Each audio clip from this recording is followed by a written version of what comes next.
আসসালামু আলাইকুম। অবিরাম বাংলার সংবাদে সবাইকে স্বাগত জানাচ্ছি। আমি নাইম ফাথম মুবিন। শুরুতেই বিআরবি কেবলস সংবাদ শিরোনাম। জানিয়ে দেব সর্বশেষ আপডেট বাংলা সংবাদ। শুরুতেই জানাবো আগরতলায় বাংলাদেশের সহকারী হাই কমিশনে হামলা ভাঙচুর, থাকছে বিস্তারিত প্রতিবেদন। এদিকে বাংলাদেশে শান্তিরক্ষী বাহিনী পাঠাতে মমতার প্রস্তাবে রিজভির প্রতিবাদ। জানাবো তাহলে এই জঘন্য আক্রমণ এবং হত্যাকাণ্ডের জন্য দায়ী কে, বললেন সোহেল তাজ। আরও থাকছে নিরাপত্তা দিতে না পারলে ভারতকে শান্তিরক্ষী বাহিনীর সহায়তা নেওয়ার পরামর্শ আসিফ মাহমুদের। এবং সর্বশেষ জানাবো ভারতীয় সব বাংলা চ্যানেলের সম্প্রচার বাংলাদেশে বন্ধে হাইকোর্টে রিট। এতক্ষণ শুনছিলেন সংবাদ শিরোনাম, এখন থাকছে বিস্তারিত। আগরতলায় বাংলাদেশের সহকারী হাই কমিশনে হামলা ভাঙচুর। ভারতের ত্রিপুরার আগরতলায় বাংলাদেশের সহকারী হাই কমিশন ভবনে হামলা ও ভাঙচুর হয়েছে। সোমবার এই হামলা চালায় দেশটির বেশ কয়েকটি সংগঠনের নেতাকর্মীরা।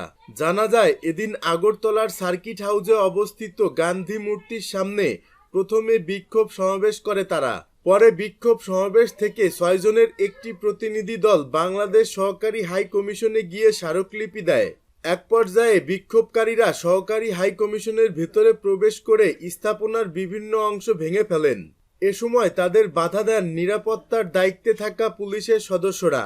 পরিস্থিতি নিয়ন্ত্রণে না আসলে মোতায়েন করা হয় সিআরপিএফ এর সদস্যদের। প্রত্যক্ষদর্শীরা জানান এ সময় নিরাপত্তা বাহিনীর সদস্যদের সঙ্গে হামলাকারীদের সংঘর্ষের ঘটনা ঘটে। এতে আতঙ্ক ছড়িয়ে পড়ে সহকারী হাই কমিশন কার্যালয় জুড়ে। এর আগে গত বৃহস্পতিবার বিকেলে কলকাতার বঙ্গবন্ধু সরণির বাংলাদেশ উপদূতাবাসের সামনে মিছিলকারীদের সঙ্গে পুলিশের ব্যাপক সংঘর্ষের ঘটনা ঘটে। এদিকে আগরতলায় বাংলাদেশের সহকারী হাই কমিশনে হামলার প্রতিবাদে কর্মসূচি ঘোষণা করেছে বৈষম্য বিরোধী ছাত্র আন্দোলন। রাত 9টায় রাজু ভাস্কর্য থেকে এ বিক্ষোভ মিছিল করবে তারা। বৈষম্য বিরোধী আন্দোলনের আহ্বায়ক হাসনাত আবদুল্লাহ এ কর্মসূচি ঘোষণা করেন। বাংলাদেশে শান্তিরক্ষী বাহিনী পাঠাতে মমতার প্রস্তাবে রিজভির প্রতিবাদ। বাংলাদেশে জাতিসংঘের শান্তিরক্ষী বাহিনী পাঠানো নিয়ে পশ্চিমবঙ্গের মুখ্যমন্ত্রী মমতা বন্দ্যোপাধ্যায়ের মন্তব্যের তীব্র নিন্দা ও প্রতিবাদ জানিয়েছেন বিএনপির সিনিয়র যুগ্ম মহাসচিব রুহুল কবির রিজভী আহমেদ। তিনি বলেন, কঠোর হিন্দুত্ববাদী ও মমতার মধ্যে কোনো পার্থক্য নেই। সোমবার বিকেলে রাজধানীর নয়াপল্টনে দলের কেন্দ্রীয় কার্যালয়ে সংবাদ সম্মেলনে তিনি এ নিন্দা ও প্রতিবাদ জানান। রিজভী আহমেদ বলেন, ভারত থেকে নানান উস্কানির পরও বাংলাদেশে এর কোনো প্রভাব পড়েনি।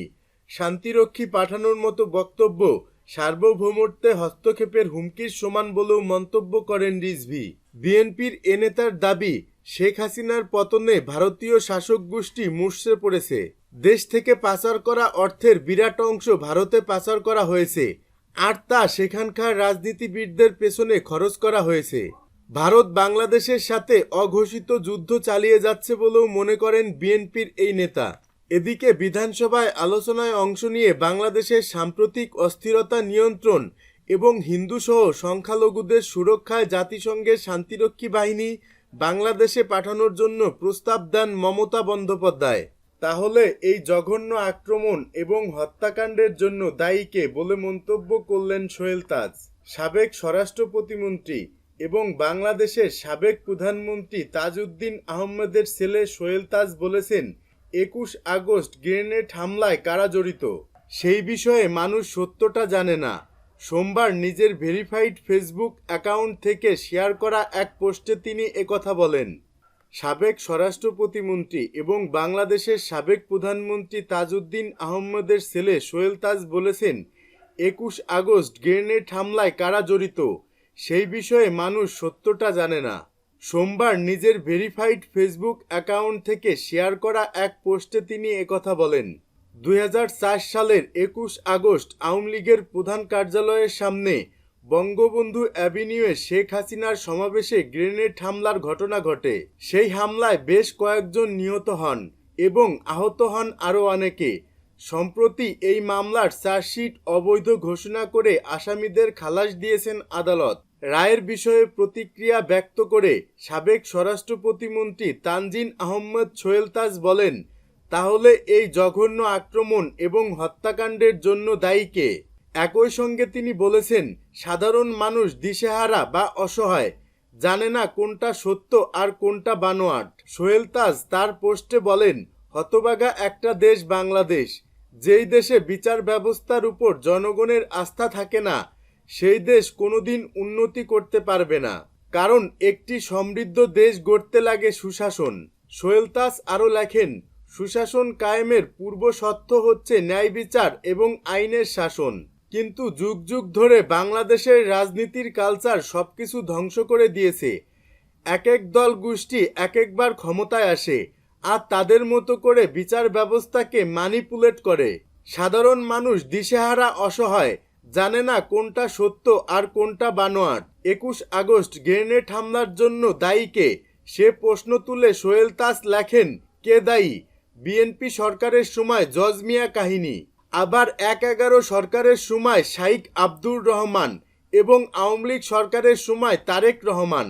নিরাপত্তা দিতে না পারলে ভারতকে শান্তিরক্ষী বাহিনী সহায়তা নেওয়ার পরামর্শ আসিফ মাহমুদের। ভারতের আইন শৃঙ্খলা রক্ষাকারী বাহিনী হাই কমিশনের নিরাপত্তা দিতে ব্যর্থ হলে দেশটিকে জাতিসংঘের শান্তিরক্ষী বাহিনীর সহায়তা চাওয়ার পরামর্শ দিয়েছেন যুব ও ক্রীড়া বিষয়ক উপদেষ্টা আসিফ মাহমুদ। সোমবার রাতে নিজের ভেরিফাইড ফেসবুক আইডিতে দেয়া এক পোস্টে তিনি এ মন্তব্য করেন।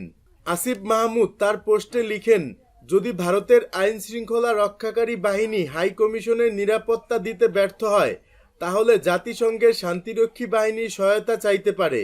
সেক্ষেত্রে শান্তিরক্ষা মিশনে সৈন্য সহায়তা বাড়িয়ে সহযোগিতা করবে বাংলাদেশ। এর আগে দুপুরে বাংলাদেশ সমন্বিত সনাতনী জাগরণ জোটের মুখপাত্র চিন্ময় কৃষ্ণ দাসের গ্রেপ্তারের প্রতিবাদে ভারতের আগরতলায় বাংলাদেশ সহকারী হাই কমিশনে ভাঙচুর ও জাতীয় পতাকা নামিয়ে ফেলার ঘটনা ঘটে। হামলার ভিডিওতে দেখা যায় বিক্ষোভকারীরা বাংলাদেশের জাতীয় পতাকা নামিয়ে ফেলার পর তাতে আগুন ধরিয়ে দেয়। এদিকে বিধানসভায় আলোচনায় অংশ নিয়ে বাংলাদেশের সাম্প্রতিক অস্থিরতা নিয়ন্ত্রণ এবং হিন্দুসহ সংখ্যালঘুদের সুরক্ষায় জাতিসংঘের শান্তিরক্ষী বাহিনী বাংলাদেশে পাঠানোর জন্য প্রস্তাব দেন মমতা বন্দ্যোপাধ্যায়। উপদেষ্টা আসিফ মাহমুদও এর পাল্টা জবাব দিলেন। ভারতীয় সব বাংলা চ্যানেলের সম্প্রচার বাংলাদেশে বন্ধে হাইকোর্টে রিট। ভারতীয় সব বাংলা চ্যানেলের সম্প্রচার বাংলাদেশে বন্ধ চেয়ে হাইকোর্টে রিট দায়ের করা হয়েছে। সোমবার সুপ্রিম কোর্টের এক আইনজীবী এ রিট দায়ের করেন। রিট আবেদনে কেবল টেলিভিশন নেটওয়ার্ক পরিচালনা আইন 2006-এর 29 ধারা মোতাবেক ভারতীয় সব টিভি চ্যানেলের সম্প্রচার নিষিদ্ধ করতে বলা হয়েছে। একই সঙ্গে বাংলাদেশে ভারতীয় টিভি চ্যানেলের সম্প্রচার বন্ধে কেন নির্দেশনা দেওয়া হবে না তা জানতে চেয়ে রুল জারির আর্জি জানানো হয়েছে। চলতি সপ্তাহে হাইকোর্টের একটি ডিভিশন বেঞ্চে রিট আবেদনটির উপর শুনানি হতে পারে। এই রিটে স্বরাষ্ট্র সচিব, তথ্য সচিব ও বাংলাদেশ টেলিকমিউনিকেশন রেগুলেটরি কমিশন সহ সংশ্লিষ্টদের বিবাদী করা হয়েছে।